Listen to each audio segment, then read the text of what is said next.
नमस्कार साथियों, infusion notes के डिजिटल प्लेटफॉर्म पर आपका स्वागत है। मैं आपका साथी कपिल तिवारी आज आपके सामने 31 जुलाई 2023 का जो सुजस बुलेटिन है, जो राजस्थान की सभी जो प्रतियोगी परीक्षा होती है, चाहे वो आरएस से लेकर कांस्टेबल हो, एलडीसी हो, सगनक हो, जूनियर अकाउंटेंट हो, उसमें सबसे ज़्यादा पर्सन सुजस बुलेटिन से बनते हैं। तो अपने इस पर हेडलाइंस देखेंगे और इनसे जुड़े जो मुद्दे हैं उन पर अपने बात करेंगे। इन जो संबंधित इसमें जानकारी दी गई है, इनके अलावा इनसे जुड़ी हुई जो भी संबंधित जानकारी प्रश्नों से बन रही है इस बुलेटिन पर, उस पर अपने विशेष रूप से चर्चा करेंगे। मेरे द्वारा यह सेशन आपके साथ डेली शेयर किया जाता है इन्फ्यूजन नोट्स के यूट्यूब चैनल पर।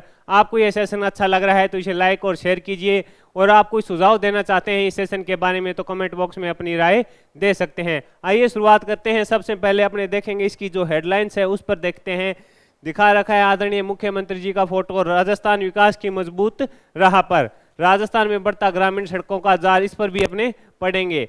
सुरक्षित सुगम सड़क मार्ग से प्रदेश की विकास गति है बड़ी है, इस पर भी अपने चर्चा करेंगे। 15 जिलों के 2528 गांवों को बहावग्रस्त घोषित किया गया है, इस पर भी अपने चर्चा करेंगे। साथ ही इसमें Nehru youth transit hostel and facilitation centre है, उसके लिए आवेदन मांगे हैं। नई दिल्ली में जो कोचिंग कर रहे हैं उन विद्यार्थियों के लिए है, इस पर भी अपने महत्वपूर्ण रूप से चर्चा करेंगे। मुख्यमंत्री से ईआरसीपी संयुक्त मोर्चा का प्रतिनिधित्व मंडल है वो मिला है, क्या बातचीत की मुख्यमंत्री ने, उन्हें क्या आश्वासन दिया, इस पर भी अपने चर्चा करेंगे। मुख्यमंत्री अनुप्रति कोचिंग योजना के आवेदन 25 अगस्त तक हैं, इस पर भी अपने बात करेंगे। बाड़मेर जिले में जो इंदिरा गांधी स्मार्टफोन योजना के लिए शिविर लग रहा है उस पर भी अपने बात करेंगे। और सबसे महत्वपूर्ण रहेगा किसान फसल का बीमा, इस पर भी अपने बताएंगे कि कब तक करवाया जा सकता है। और जो बेरोजगारों के लिए सबसे महत्वपूर्ण है, राजस्थान उच्च न्यायालय आशु लिपिक के 277 पदों पर भर्ती है, आवेदन 30 अगस्त तक है, उस पर भी अपने चर्चा करेंगे। ये इस पर फोटो दे रखा है, युवा कल्याण के लिए एक और बढ़ता कदम, इस पर बात करेंगे। और सांबर झील में पर्यटकों को सुविधा के देने के लिए क्या होगा, इस पर बात करेंगे। और जो मुख्यमंत्री जन समान वीडियो कॉन्टेक्स्ट चल रही है उस पर भी अपने बात करेंगे। तो शुरुआत करते हैं अपने सबसे पहले व्याख्या के लिए शुरू करते हैं पहली हेडिंग, यानी राजस्थान विकास की मजबूत राह पर। इस पे मुख्यमंत्री ने किस राह को बताया है, क्या इसमें मुख्यमंत्री ने अपना स्टेटमेंट दिया है, इस पर अपने बात करते हैं। राजस्थान में बढ़ता ग्रामीण सड़कों का जाल, इसमें मुख्यमंत्री ने बताया है कि राजस्थान में कांग्रेस की सरकार के आने के बाद सड़कों के विकास के लिए जो कार्य किए गए हैं उन पर उन्होंने विस्तृत रूप से अपना बताया है। 2422 करोड़ का अभी तक इन्वेस्ट हो चुका है और 1514 गांवों को इससे लाभ हुआ है।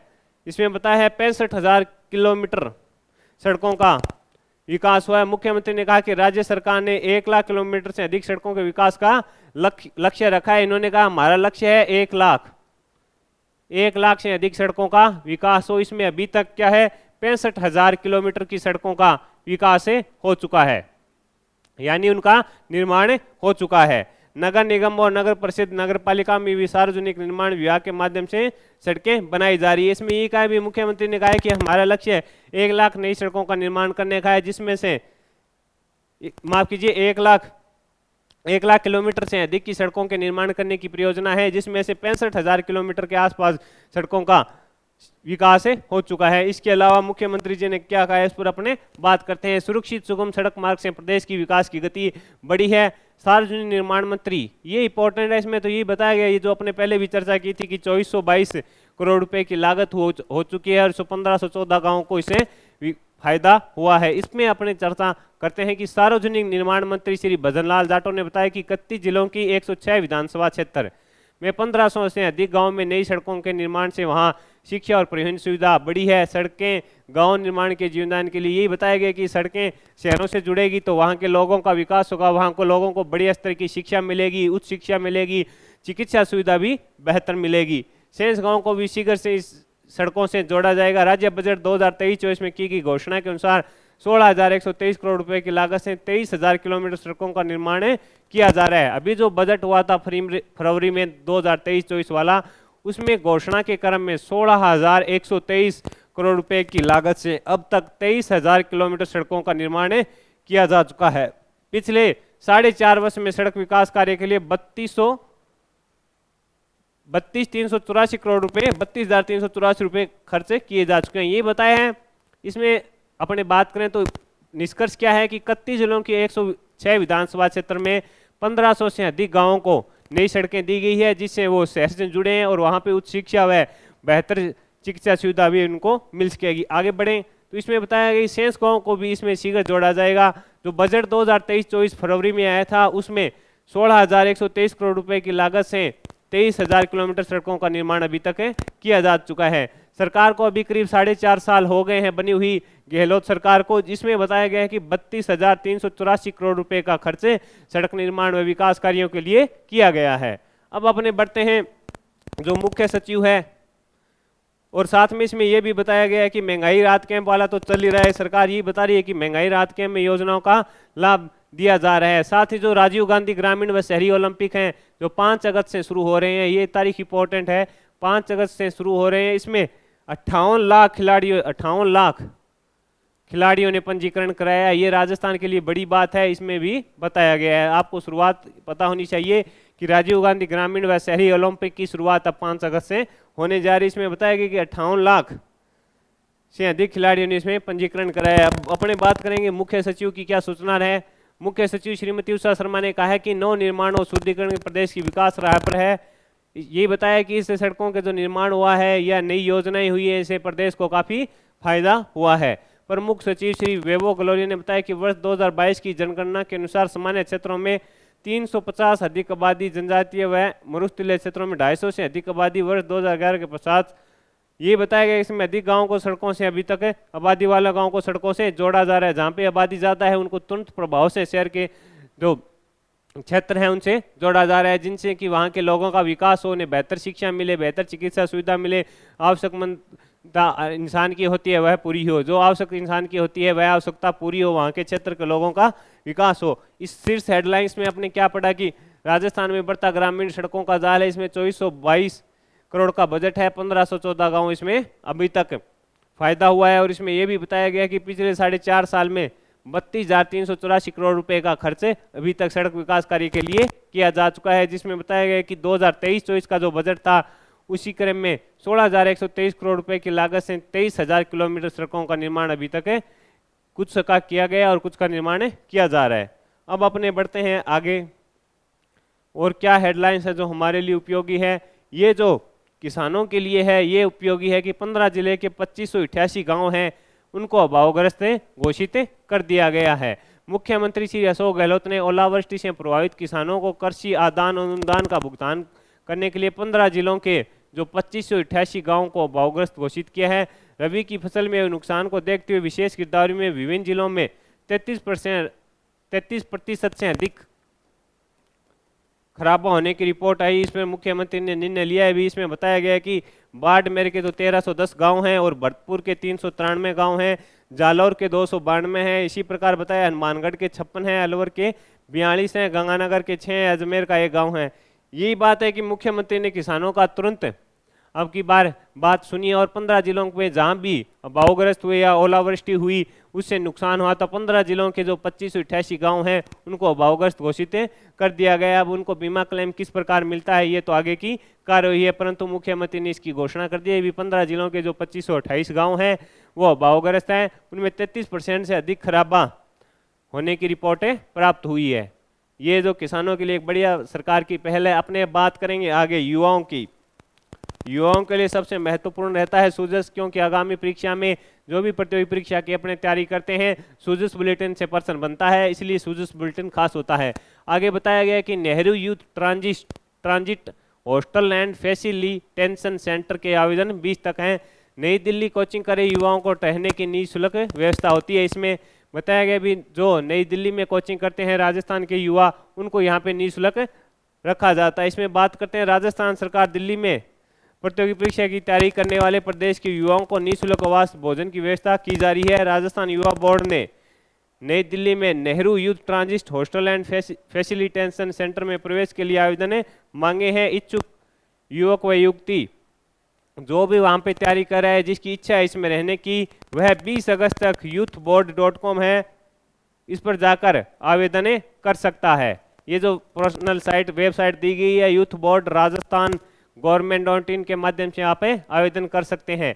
मुख्यमंत्री गहलोत ने प्रदेश के युवाओं के बेहतर भविष्य के निर्माण के लिए उद्देश्य से दिल्ली में 330 करोड़ रुपए की लागत से Nehru youth transit hostel and facilitation centre खोलने की घोषणा की है। बजट देख लो भाई, 330 करोड़ है, काफ़ी बड़ा बजट है ये हॉस्टल के लिए। दिल्ली में जो राजस्थान के युवा वहाँ पे आईएएस की तैयारी करते हैं, चाहे एसएससी की तैयारी करते हैं, किसी भी प्रकार की अगर तैयारी करते हैं, वहाँ रहना चाहते हैं, तो 20 अगस्त तक जो ऑफिशियल वेबसाइट है youthboard.rajasthan.government, इन पर जाके आप आवेदन कर सकते हैं। इसके लिए जो भवन निर्माण हो रहा है, इसके लिए मुख्यमंत्री महोदय ने 330 करोड़ रुपए का बजट का प्रावधान किया है। आगे बढ़ते हैं, इस पर अपने और जानकारी लेते हैं। युवाओं के लिए बेहतर होता है कि कई बार हमें बेहतर सुविधा प्रदेश की सरकार जो व्यवस्था करी है मिल जाती है। नहीं, दिल्ली में रहने का खर्चा तो आपको भी पता है कि बहुत बड़े स्तर पर खर्चा होता है। प्रत्येक परिवार उस खर्चे को मतलब ऐसा होता है कि नहीं सह सकता, इसलिए युवा ज़्यादातर तैयारी करने बाहर नहीं जाते हैं, घर पर ही तैयारी करते हैं। परंतु सरकार ये दे रही है कि अगर आप दिल्ली में भी तैयारी कर रहे हैं तो आप इस यूथ हॉस्टल बन रहा है, राजस्थान के हैं, तो आप इसके लिए 20 अगस्त तक आवेदन कर सकते हैं और इसके लिए घोषणा 330 करोड़ की हो गई है। इस संबंध में राजस्थान सरकार के अधीन नेहरू हाउस में ट्रांजिट हॉस्टल निर्माण के लिए प्रस्तावना स्वीकृत प्रक्रिया भी शुरू कर दी। इसकी प्रक्रिया भी शुरू कर दी है। प्रस्तावित हॉस्टल में 250 कमरों का निर्माण होगा और 500 विद्यार्थियों के ठहरने की। इसमें कितने हैं? 250 कमरों का निर्माण होगा। इसमें कुल कितने विद्यार्थी रहेंगे? 500 कुल विद्यार्थी इसमें रहेंगे। ये आपको इम्पोर्टेंट है कि 500 विद्यार्थियों के रहने की है, यानी एक कमरे में 2 को रखा जाएगा। वर्तमान में राज्य सरकार ने हॉस्टल का निर्माण होने तक 200 विद्यार्थियों के लिए वैकल्पिक भी ये सुविधा उपलब्ध करवा रही है। तब तक हॉस्टल का निर्माण नहीं हो जाता तो 200 विद्यार्थियों को सुविधा दे रही है कि आप रहिए, आपको कहीं ना कहीं सेट करके कोई किराए पर बिल्डिंग लेकर उसमें आपको सेट करके यह सुविधा सरकार दे रही है। 200 के लिए दे रही है वैकल्पिक भी, और वैसे सीटें हैं 500, 250 कमरों का निर्माण होगा। 330 करोड़ का इसमें बजट है जो सरकार ने लगाया है। प्रथम चरण में इसमें ये बताया कि राजस्थान युवा बोर्ड द्वारा जारी निर्देश के अनुसार प्रथम चरण में कुल 20 युवाओं के ठहरने की वैकल्पिक व्यवस्था की जाएगी, जिसमें इसमें यह है कि कुल 200 पहले शुरुआत होगी, इसमें 200 युवाओं के ठहरने की वैकल्पिक व्यवस्था होगी, जिसमें 100 पुरुष व 100 महिलाएं शामिल होगी। प्रतियोगी परीक्षा की कोचिंग और प्रशिक्षण प्राप्त कर रहे राजस्थान के मूल निवासी होना चाहिए। उसकी आयु 18 से 29 वर्ष होनी चाहिए। 1 वर्ष में अधिकतम 3 माह के लिए निःशुल्क बताया गया। इसमें ये बताया गया कि राजस्थान का निवासी होना चाहिए, उसकी आयु है 18 से 29 वर्ष होनी चाहिए। 1 साल के अंदर अधिकतम आप 3 माह तक निःशुल्क रह सकते हैं। इसके निर्माण के लिए राजस्थान सरकार ने 330 करोड़ का वैकल्पिक, माफ कीजिए 330 करोड़ रुपए का जो बजट पारित किया, और अभी जो 100 विद्यार्थियों को वैकल्पिक रूप में रखने की व्यवस्था सरकार कर रही है। इसमें यह बताया गया कि 250 कमरे बनेंगे, जिसमें से 500 विद्यार्थियों को रखा जाएगा। ये राजस्थान के युवाओं के लिए बढ़िया आवश्यक दस्तावेज आयु प्रमाण पत्र मांगा है आपसे, जाति प्रमाण पत्र, मूल निवास, आय प्रमाण पत्र व कोचिंग सेंटर आप जिसमें पढ़ रहे हैं उसका भी आपके पास प्रमाण पत्र होगा। तो आप इस जो नेहरू यूथ ट्रांजिट हॉस्टल बन रहा है राजस्थान के जो युवा दिल्ली तैयारी कर रहे हैं, आप उसके लिए योग्य होंगे। अभी आवेदन है जो 20 अगस्त तक मांगे हैं, आप जाके इसके लिए आवेदन कर सकते हैं। इसमें ये इंपॉर्टेंट है, ये बाकी कुछ नहीं पूछेगा कितने रहने की है, ये सबसे इंपॉर्टेंट है। छपेगा ऐसा प्रश्न, लिख लो, छपने लायक प्रश्न है कि 330 करोड़ का इसका बजट है, वो आपको याद करके जाना है। आपसे पूछे बजट तो आपका आंसर होना चाहिए 330 करोड़ का बजट है, इसके लिए सरकार ने मंजूरी दी है। अपने आगे बढ़ते हैं, अगली हेडलाइंस पर चर्चा करते हैं। इंदिरा गांधी स्मार्टफोन योजना के लिए भीलवाड़ा जिले में, ये जो भीलवाड़ा जिला है उसमें 2 और ब्लॉक स्तर पर 14 शिविर लगेंगे। जिले स्तर पर तो लगेंगे 2 और ब्लॉक स्तर पर 14 शिविर लगेंगे। इसकी शुरुआत की अपने बात की थी, 10 अगस्त से ये शुरुआत हो रही है। इसके प्रथम चरण की शुरुआत हो रही है और प्रथम चरण में सरकार का उद्देश्य 40 लाख महिलाओं को स्मार्टफोन देने का है। सरकार इसमें 6800 रुपये दे रही है, जिससे आप फोन व 9 महीने का इंटरनेट की सुविधा आप ले पाओगे। 6125 रुपये का मोबाइल खरीद सकते हैं, बाकी आप इसके लिए 9 माह का रिचार्ज करवा सकते हैं। ये योजना इसमें बताया कि भीलवाड़ा में है। जिले स्तर पर तो 2 दिन और ब्लॉक स्तर पर 14 शिविर लगेंगे। जिले स्तर पर तो 2 और ब्लॉक स्तर पर 14 शिविरों का आयोजन सरकार द्वारा किया जा रहा है। इसकी ये जिम्मेदारी है वहाँ के जिला कलेक्टर को दी गई है। अपने बढ़ते हैं आगे। मुख्यमंत्री से ERPC संयुक्त मोर्चा का प्रतिनिधि मंडल मिला है। 13 जिलों में जल आपूर्ति सुनिश्चित करने के लिए राज्य सरकार प्रतिबद्ध है। इस प्रकार का आश्वासन है जो आदरणीय मुख्यमंत्री जी ने दिया है, ये आप सुजस बुलेटिन का मुख्य फोटो भी देख सकते हैं। इसमें क्या है, अपने बात करें, मुख्यमंत्री गहलोत ने कहा कि प्रदेश के 13 जिलों में आमजन के लिए पूर्वी राजस्थान नहर परियोजना अत्यंत महत्वपूर्ण है। इस प्रकार का आश्वासन मुख्यमंत्री ने दिया। गहलोत ने कहा कि इससे राजस्थान के बड़े क्षेत्र में पेयजल और सिंचाई के लिए जलापूर्ति सुनिश्चित होती है। राज्य सरकार द्वारा राष्ट्रीय परियोजना का दर्जा दिलाने से केंद्र सरकार से लगातार इसकी मांग की जा रही है। मुख्यमंत्री ने कहा कि इसको केंद्र सरकार से राष्ट्रीय स्तर पर दर्जा दिलाने के लिए राजस्थान सरकार है जो कार्यरत है। केंद्र सरकार से भी इस मुद्दे पर बात चल रही है। ये राजस्थान के जो किसान बंधु हैं उनके लिए बहुत ही अच्छी खबर है। मुख्यमंत्री ने कहा कि हम लगातार केंद्र सरकार से बातचीत कर रहे हैं, केंद्र सरकार को शीघ्र ही राष्ट्रीय दर्जा देना चाहिए, देरी से इसकी लागत बढ़ेगी। इन्होंने कहा कि केंद्र सरकार तुरंत ही अगर इस पर कार्य करना शुरू कर दे तो कुछ लागत भी कम आएगी और साथ ही तुरंत कार्य शुरू हो जाएगा। गहलोत ने प्रतिनिधिमंडल को आश्वासन दिया कि केंद्र सरकार राष्ट्रीय परियोजना घोषित कर दे तो इससे सभी को फायदा होगा। इसके लिए राजस्थान सरकार भी अलग बजट का प्रावधान भी इस समय कर सकती है और जिससे कार्य शुरू हो जाए। इस प्रकार इसमें बताया गया कि 13 जिलों में जो जलापूर्ति सुनिश्चित करने के लिए जो प्रतिनिधि मंडल मुख्यमंत्री जी से मिला था, उन्होंने मुख्यमंत्री से बात की और मुख्यमंत्री ने आश्वासन दिया कि राजस्थान सरकार केंद्र सरकार से भी इस मुद्दे पर बात कर रही है। केंद्र सरकार कुछ बजट दे व राज्य सरकार भी कुछ बजट दे तो आपका कार्य बन सकता है। इस प्रकार का आश्वासन दिया गया। अब महत्वपूर्ण खबर की ओर बढ़ते हैं। मुख्यमंत्री अनुपूर्ति कोचिंग योजना है, इसके लिए आवेदन अब आप 15 अगस्त तक कर पाओगे। ये अंतिम तिथि 15 दिवस बढ़ा दी गई है। पहले 1 अगस्त इसकी अंतिम तिथि थी, लेकिन साइट का जो सर्वर डाउन हुआ उसके चलते इसको 15 दिन तक और बढ़ा दिया गया है। पूर्व में आवेदन की अंतिम तिथि 31 जुलाई थी, फिर इसको बढ़ाकर 1 अगस्त से 15 अगस्त तक और बढ़ा दिया गया है। राज्य सरकार द्वारा संचालित इस योजना के तहत वर्ष 2023-24 के प्रथम चरण में मेरिट में वंचित रह गए अभ्यर्थियों को दोबारा आवेदन करने की आवश्यकता नहीं है। योजना के पात्र अभ्यर्थी स्वयं कैसे आईडी से आप लॉगिन कर सकते हैं। इसमें यह है कि 2023-24 के जब बजट की घोषणा हुई थी, इसमें अब पहले इसकी 15,000 विद्यार्थियों को निःशुल्क कोचिंग का लाभ दिया जाता था। अब इसे बढ़ाकर 30,000 निःशुल्क कोचिंग का लाभ राजस्थान के प्रदेशवासी जो इसमें लाभार्थी हैं उनको दिया जाएगा। इसमें एक बताया गया कि बूंदी के देलुदा गांव निवासी छात्र श्री मोहम्मद शफीक डॉक्टर बनना चाहते थे, लेकिन महंगी कोचिंग के पाने ऐसा संभव नहीं था। उन्होंने अनुपूर्ति कोचिंग योजना के माध्यम से आवेदन किया और वो कोटा में बेहतरीन कोचिंग संस्था से अपनी तैयारी कर रहे हैं। इसका फायदा भी बताया गया है। और कोटा ये बूंदी के हैं मोहम्मद शफीक जो डॉक्टर बनना चाहते थे। कई बार परिस्थितियां हर इंसान की एक जैसी नहीं होती, इसीलिए कहते हैं ना, संघर्ष करने से कभी हार नहीं होती। थोड़ा जीवन में संघर्ष चलेगा तो आप अवश्य ही संघर्ष के बाद आपको सफलता मिल जाती है। आगे बढ़ते हैं, अपने बात करेंगे।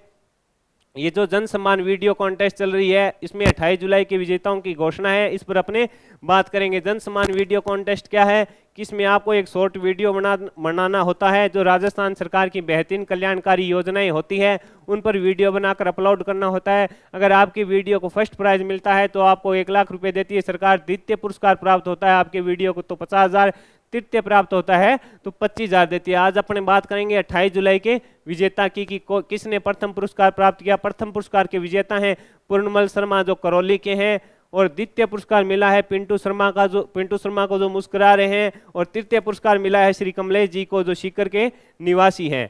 अब बात करते हैं राजस्थान के बेरोजगारों के लिए बहुत ही खुशखबरी की बात है कि राजस्थान उच्च न्यायालय में आंसू लिपि के 277 पदों पर होगी भर्ती और आवेदन की अंतिम तिथि है 30 अगस्त। ये मौका हाथ से नहीं जाना चाहिए, इसके लिए आवेदन कीजिए। इसमें बताया गया है कि राजस्थान उच्च न्यायालय जोधपुर ने आंसू लिपिक तृतीय और आंसू लिपिक द्वितीय के 277 पदों पर सीधी भर्ती प्रक्रिया शुरू हुई है। आवेदन की अंतिम तारीख 30 अगस्त है। आवेदन 16-31 अगस्त तक जमा कराया जा सकता है। परीक्षा का आयोजन राजस्थान उच्च न्यायालय द्वारा करवाया जाएगा। आवेदन से संबंधित जानकारी भी दी गई है, इससे संपर्क कर आप जानकारी ले सकते हैं। अब जो युवाओं के लिए बेहतरीन मौका है, 277 पदों की भर्ती है। आप तुरंत आवेदन कीजिए और तुरंत आप तैयारी में लग जाइए। घर बैठे तैयारी करना चाहते हैं घर बैठे कीजिए, नोट्स से मंगा के तैयारी करना चाहते हैं तो कीजिए नोट्स से। इसमें क्या है कि आप अगर हस्तलिखित नोट से तैयारी करना चाहते हैं तो आप कीजिए। इसी प्रकार 30 अगस्त से पहले आवेदन करवा दीजिए। और प्रतियोगी परीक्षा आगामी और भी प्रतियोगिता परीक्षा होनी है, युवाओं के लिए बेहतरीन मौका है। ये भर्ती भी आचार संहिता से पहले कराने की सरकार की कोशिश रहेगी। इसको कौन कराएगा? राजस्थान उच्च न्यायालय इस परीक्षा का आयोजन करवाएगा। बहुत ही बढ़िया भर्ती है 277 पदों की।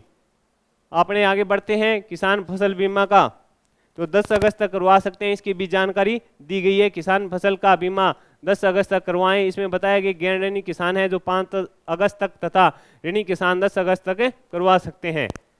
इसके अलावा जो सांबर झील है वो इम्पोर्टेंट है कि उसमें कौन सा कार्य होगा, प्रतियोगी परीक्षा के लिए ये इम्पोर्टेंट बन जाता है। सांबर झील के संरक्षण व संवर्धन व एकीकृत प्रबंधन के लिए गठित सांबर लेक मैनेजमेंट एजेंसी की जो इंजेक्टिव बॉडी की पहली बैठक सोमवार को हुई। उसमें बताया गया कि इसको बढ़िया तरीके से तैयार किया जाएगा, पर्यटन संबंधी सुविधाएं बढ़ाई जाएगी, यहाँ आने वाले पक्षियों की सुरक्षा के लिए रेस्क्यू सेंटर बनाए जाएंगे। संयुक्त सचिव ने बताया कि जो कौन है संयुक्त सचिव मौलानी सेन ने बताया कि मुख्यमंत्री अशोक गहलोत ने प्रदेश में ग्रास लैंड व वेटलैंड विकास से जुड़े वित्तीय कार्यों के लिए 50 करोड़ की स्वीकृति दी है। ये बताया गया कि इसके जो संबंधित जुड़े हुए कार्य हो रहे हैं प्रदेश में ग्रास लैंड व वेटलैंड से, तो मुख्यमंत्री ने 50 करोड़ के वित्तीय प्रस्ताव को मंजूरी दी है। साथ ही इनमें वेटलैंड के विकास एवं प्रबंधन के लिए 9 करोड़ रुपए का प्रावधान किया गया है, ये इसमें बताया गया है। आगे देखते हैं, आगे मुख्यमंत्री जी इसमें यही है कि सांबर झील में जो पर्यटक क्षेत्र है उसको बढ़ावा दिया जाएगा, तो बेहतर सुविधा होगी तो ज़्यादा पर्यटन आएंगे, जिससे अर्थव्यवस्था में भी सुधार होगा और आसपास के जो लोग हैं उनको भी रोजगार मिलेगा। इसके लिए जो बजट है वेटलैंड के विकास प्रबंधन के लिए जो 9 करोड़ रुपए हैं और ग्रास लैंड व वेटलैंड दोनों से जुड़े कार्य हैं तो उनके लिए 50 करोड़ के बजट का मुख्यमंत्री ने घोषणा कर दिया है कि भी मंजूरी दे दी है। अब अपने बढ़ते हैं युवा कल्याण के लिए, ये जो मुख्यमंत्री का फोटो दिखा रखा है इस पर अपने बात करते हैं। युवा कल्याण के लिए एक और बड़ा कदम, प्लेटफॉर्म पर आधारित काम करने वाले गिग वर्कर्स के लिए विधेयक पारित करने वाला राजस्थान है जो पहला राज्य बन गया है। इस पर अपने पहले भी बात की थी, ये जिस दिन पारित हुआ उस दिन मैं आपके साथ सेशन लेकर सूजस बुलेटिन का प्रस्तुत हुआ था। इसमें ये बताया कि राजस्थान गिग वर्कर्स के लिए विधेयक पारित करने वाला पहला राज्य बन गया है पूरे देश से, इसलिए इंपॉर्टेंट हो जाता है। इसमें ये बताया गया है डिलीवरी, इसमें डोर स्टेप डिलीवरी, कैब सहित अन्य ऑनलाइन प्लेटफॉर्म आधारित सेवाओं से जुड़े गिग वर्कर्स के लिए विधानसभा में राजस्थान प्लेटफॉर्म आधारित गिग वर्कर रजिस्ट्रेशन और कल्याण विधेयक 2023 से पारित कर दिया गया। इसमें क्या है कि आप इसमें पारित कर दिया गया है जो भी रजिस्टर्ड गिग वर्कर्स होंगे उनको कोई भी समस्या आ रही है तो उसका तुरंत समाधान किया जाएगा। इसमें आगे बताया गया कि इसके लिए जो बजट है गिग वर्कर्स के कल्याण व सामाजिक सुरक्षा के लिए कितना बजट है, तो ये इंपॉर्टेंट है। इसमें से 200 करोड़ रुपए के बजट का प्रावधान इनके लिए किया था मुख्यमंत्री ने, ये इंपॉर्टेंट लाइन है, इससे पर्सन बन सकता है, इसको आप बढ़िया से तैयार करके जाइएगा। गिग वर्कर्स के कल्याण व सामाजिक सुरक्षा हेतु 200 करोड़ रुपए का बजट का प्रावधान किया गया। इसमें और भी आंकड़े हैं। युवा कल्याण के लिए जो अब तक महत्वपूर्ण कदम उठाए हैं राजस्थान सरकार ने, अभी 4.5 साल समय हो गया है कांग्रेस सरकार को, मुख्यमंत्री अशोक गहलोत ने मुख्यमंत्री है, उसमें क्या क्या कार्य किए हैं। वर्ष 2019 में अब तक जो सरकारी पदों का सर्जित किया है उसमें बताया गया है लगभग 15,98,007 पदों पर भर्ती प्रक्रिया जो निर्माणाधीन है, माफ कीजिए 1,59,807 पदों पर जो भर्ती प्रक्रिया चल रही है। 1,65,054 अधिकारी विद्यार्थियों को नियुक्ति दी गई है। इसमें बताया गया 100 मेगा जॉब फेयर का आयोजन प्रस्तावित है जिसकी घोषणा बजट 2023-24 में की गई थी। अब तक 14 मेगा जॉब फेयरों में 42,677 युवाओं का चयन किया जा चुका है। 2 लाख से अधिक युवाओं को कौशल प्रशिक्षण दिया जा रहा है। इसमें यही है कि सरकार जो मेगा जॉब फेयरों की घोषणा की थी, मुख्यमंत्री ने बजट 2023-24 में कहा था कि 100 मेगा जॉब फेयरों का राजस्थान के आयोजन किया जाएगा जिसमें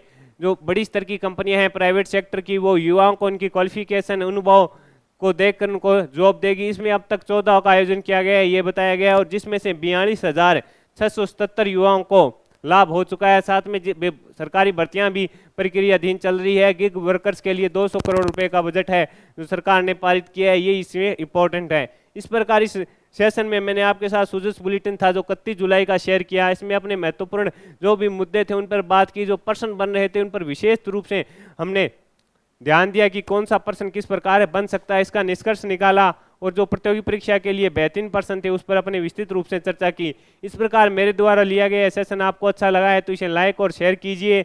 आप इनफ्यूजन नोट्स के यूट्यूब चैनल को सब्सक्राइब कीजिए, इंस्टाग्राम पर जुड़िए, वहाँ पर डेली राजस्थान करंट अफेयर व इंडिया करंट अफेयर डाला जाता है, उससे जो भी पर्सन आते हैं प्रतियोगी परीक्षा में उसका प्रूफ वीडियो अपने इस इनफ्यूजन नोट्स के यूट्यूब चैनल पर डाला जाता है। आप घर बैठे किसी भी प्रतियोगी परीक्षा की तैयारी कर रहे हैं, आप साधारण भाषा में और बेहतरीन नोट्स चाहिए तो आप इनफ्यूजन नोट्स की साइट पर जाइए, वहाँ पर जाकर इन नोट्सों का सैंपल पढ़िए। आप जिस भी विषय में महारत रखते हैं उस विषय के नोट्स पढ़िए, आपको पसंद आए तो उनको ऑर्डर कीजिए। हमारी टीम आपको 3 या 4 दिन के अंदर नोट्स आपके घर तक पहुँचा देगी। धन्यवाद।